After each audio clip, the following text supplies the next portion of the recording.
Biktima ako ng isang taong manluloko.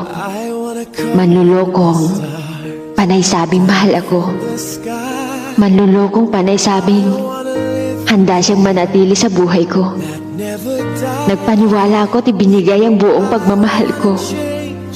Kaya naman sa puntong ito'y nalimutan kong mahalin ang sarili ko.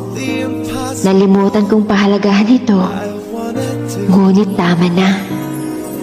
Bitaw na. Suko na.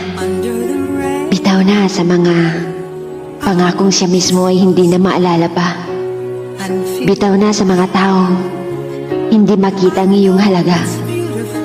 Suko na. Dahil wala ng dahilan para lumaban pa. Siguro, tama nga sila. Hindi lahat ng bumabalik nararapat tanggapin pa.